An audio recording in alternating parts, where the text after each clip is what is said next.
자, 다음 이 오늘 법사위에 있었던 묘한 사진과 장면으로 다음 주제 이어가겠습니다.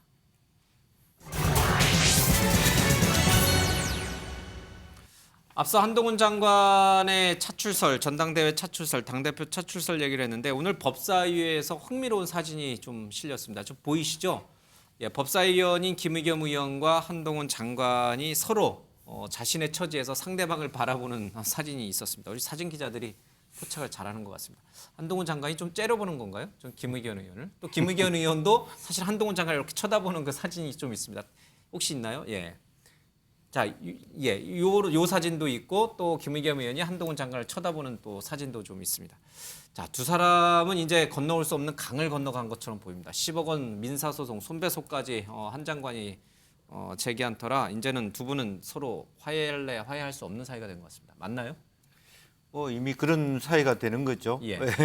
그리고 이제 실제적으로 보면은 여러 가지 연구에 의했으면 말은 뭐 10억이라고 하지만 실질적으로 만약 받아들여진다면 예. 한 1억이나 2억 정도의 손해배상을 물어야 될 그를 현실적으로 보면. 예. 근데 10억이라고 하는 건 굉장히 큰 부담적인 그만큼 엄중하게 본다라는 예. 것이고 이제 그럼에도 불구하고 문제는 지금 그 김의겸 의원 자체가 이러한 상황에도 불구하고 본인의 소신을 굽히지 않고 있다. 무슨 소신? 그러니까 어느 정도 그런 부분을 뭐 충분히 질문할 수 있는 질문을 했다. 예, 그렇게 말함으로 인해서 굉장히 거기에 대해서 더 단호하게 한동훈 장관이 문제 제기하도록 예. 배경을 만들어준 그런 케이스가 있고요. 그래서 그것이 이제 법정에서 어떤 싸움이 될지, 그러니까 실제적으로 여기서 한동훈 장관의 그 주장은 그거잖아요. 협업을 했다라고 하는 예. 협업 자체가 면책특권 밖에 있기 때문에 충분히 손해배상 청구가 된다라고 하는 명예훼손이 된다라고 하는 부분이고 아마 그런 것에 대해서 김의겸 의원이 수세에 몰릴 수 있지만 앞으로 어떻게 진행될지는 모르겠습니다. 뭐 10억까지는 아니더라도 1, 2억 정도 될 거라고 하는데 1, 2억은 돈이 있으신가요, 김의겸은? 그거는 이제 아마 그렇게 되면 상당히 많은 어떤 소송 비용이라든지 뭐 피해 비용을 뭐 어떤 지지자들이라든지 거리에서 예. 또 구해야 되겠죠. 더 훨씬 강하게 알겠습니다. 나를 살려달라 이렇게 얘기를 하는 어떤 액션이 있겠죠. 예.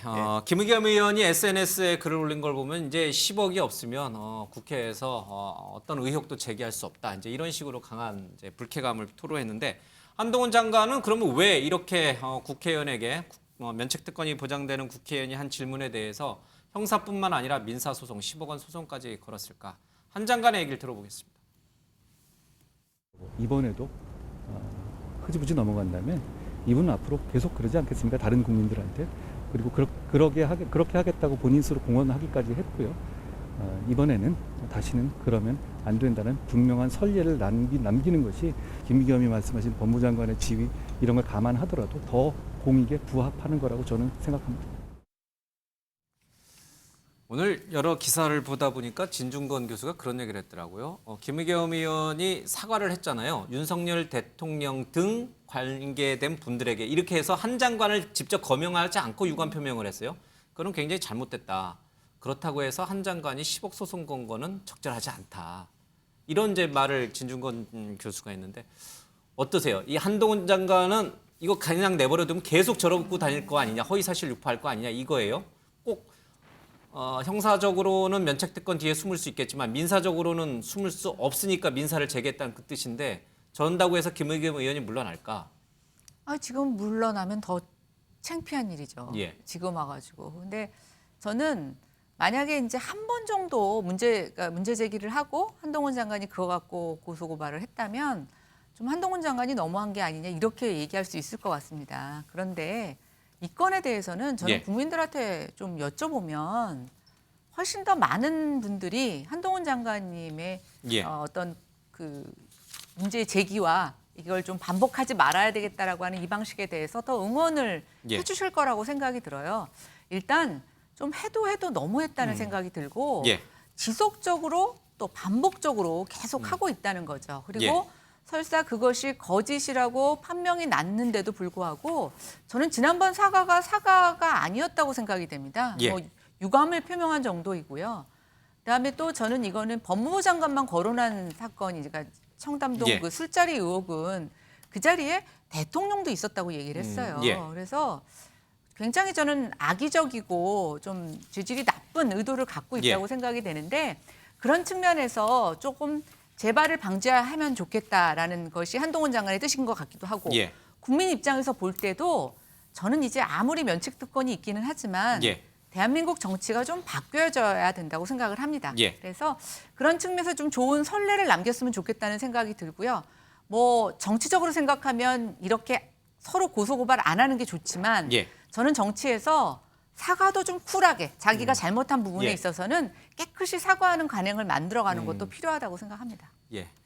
그러니까 한 장관과 우리 김연아 의원 말씀을 들어보면 이것이 굉장히 좋은 선례가 될 것이다. 그래서 국회에서 무분별한 확인도 안 한 무분별한 의혹을 제기하는 것을 차단하는 긍정적 효과를 가져올 수 있을 것이다. 이제 이렇게 말씀하시고 그러나 현직 법무부 장관이 형사소송을 관여하고 있는 현직 법무부 장관이 소송을 제기하면은 검사들과 심지어 경찰들도 법무장관 눈치를 볼 거 아니야. 실제로 이 덧탐사 한 장관의 집을 불법 주거 침입했다는 의혹을 받고 있는 이 덧탐사 매체에 대해서 경찰이 압수수색을 했어요. 그렇죠? 자, 어떻게 됩니까? 법무장관이 소를 제기하면은 경찰과 검사들이 알아서 잘 해줍니까? 아니면 소신껏 법무장관 그런 거 신경 안 쓰고 소신껏 수사하게 됩니까?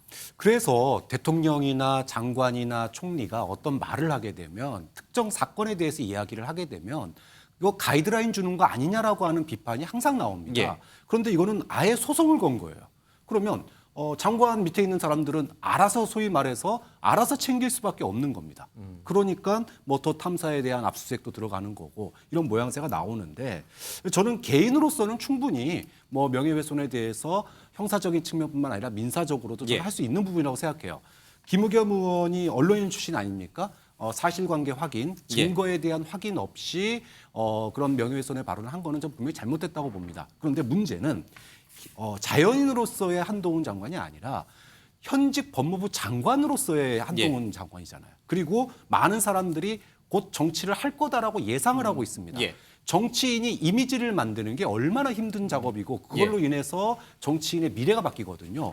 그런데 지금 한동훈 장관은 지금 윤석열 정부의 소위 준법 정치, 뭐 이게 맞는지 틀리는지는 모르겠지만 일단 법은 지켜라고 하는 거 외에는 지금 하는 게 별로 없는데 그거 이상의 이미지를 보여줘야 돼요. 예를 들어 이런 드자비줄도 예. 법으로 끌고 갈 것이 아니라 예를 들어 논리로서 이기면 국민들이 박수 보내지 않습니까? 또는 뭐 예를 들어 나에 대해서 욕을 해도 좋지만 사실관계에서만큼은 언론에다가 사과문을 실어줬으면 좋겠다든지 예. 명확하게 요구하는 게 낫지. 이게 정치적인 승리인 거지. 이거를 꼭 소송으로 끌고 가서 그것도 10억 원이라고 하는 사실상 2천만 원도 못 받습니다. 이런 명예훼손에서는 아무리 인정된다 손 예. 치더라도 그렇게 본다면 이거는 좀 뭐라 그럴까요? 앞으로 자신에 대한 말에 예. 대해서는 다 소위 소송 걸겠다라고 하는 그런 신호로 국민들한테 읽힐 수 있기 때문에 정치적인 이미지를 만드는 데 있어서는 그다지 플러스되는 요인은 아니라고 봅니다. 근데 한 가지 좀 드는 궁금증, 의문점은 그러면 4대 권력기관, 뭐 국정원장을 포함했다 경찰청장도 있고요, 검찰총장도 있고요.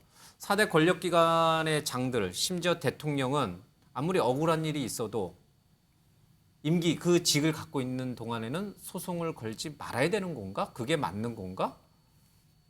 어떻게 생각하세요? 정답은 없지만 공직자의 어떻게 보면 숙명이고요. 공직자에게 가해지는 제한 중에 하나예요. 특히 언론의 자유와 상충되는 사안에 대해서는 우리보다 먼저 헌법에 언론의 자유를 보장하도록 헌법에 반영한 예, 미국의 유명한 판례가 이미 1964년에 나온 게 있습니다. 예, 영어로 얘기하면 actual malice라는 의미인데, 그러니까 우리말로는 현실적인 악의라는 제목이 붙은 판결이에요.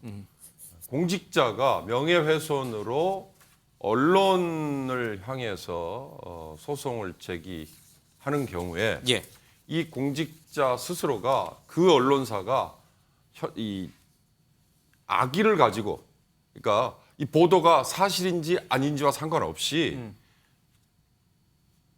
악의를 가지고 부주의하게 처음부터 덤볐다라는 걸 고소를 제기한 쪽이, 고발을 한 쪽이 입증을 해야 돼요. 그러지 않는 한은 공직자에 대해서는 표현의 자유나 언론의 자유가 마음껏 적용이 되도록 보장을 해줘야 된다. 이게 이제 미국 연방 대법원의 판결이거든요. 그러니까 이런 판결이 나온 거는 기본적인 정신이 몇 가지가 있다. 예. 첫째, 명예훼손을 빙자한 이건 잘못하면 공권력의 검열이 될 수 있다라는 걸 우려하는 예. 거예요. 둘째는 공직자는 아까 박 교수님이 얘기하신 것처럼 이 일반인 자연인으로서의 존재보다도 훨씬 더 언론의 감시와 비판을 수용해야 된다. 예. 이런 거고요. 더 중요한 건 이렇게 족쇄를 채워버리면 언론이 논쟁적인 이슈에 대해서 예. 활발한 토론이 일어나도록 보도를 할 수가 없다. 예. 이런 큰 정신이거든요. 그러니까 저는 한동훈 장관이 김의겸 의원에게 제기한 민사 형사상의 소송은 이건 고도의 정치 행위라고 봅니다. 이거는 양쪽 간의 고도의 정치 행위예요. 그러나 더 탐사라는 인터넷 매체를 향해서 건 이 소송은 이 미국의 설리반 룰이라고 예. 하는 건데요. 이 현실적인 악의 판결을 감안해 보건대 우리 법원에서도 아마 받아들이기가 쉽지 않을 거다. 알겠습니다. 제가 좀 예, 예. 반론을 반론을 잠깐 안 할 듣고, 수가 네, 다음 없는데요. 그 시작하겠습니다. 문재인 대통령 시절에요. 문재인 대통령이 국회 방문했는데 어떤 남성이 신발을 던졌어요. 예. 문재인 대통령이 직접 맞지는 않았습니다만 그 구속영장 청구했다가 첫 번째 기각이 되는데 두 번째 재청구해서 구속이 됩니다. 예, 이건 뭐 어떻게 돼? 두 분 논리대로 하면 어떻게 해야 되는 거죠? 그럼 그 용서해주고 뭐 했었어야 돼요. 예. 예, 그런 말씀 드리고요. 더 탐사를 자꾸만 뭐 매체 언론이라고 하는데 저는 그걸 정상적인 그 본인들이 뭐 매체라고 주장을 하나 정상적인 법의 보호를 받아야 될 만한 그런 집단이 아니다 그런 거고요. 그 언론 그 자유 예. 그러니까 이 명예훼손을 얘기하는데 언론이요 표현의 자유는 있지만 허위 사실 가짜 뉴스를 예. 보도할 자유는 없습니다. 예. 의혹 제기는 할 수 있어요. 그러나 철저하게 팩트 체크를 해가지고 자신이 책임질 수 있는 그걸 가지고 얘기를 해야 되는 거고요.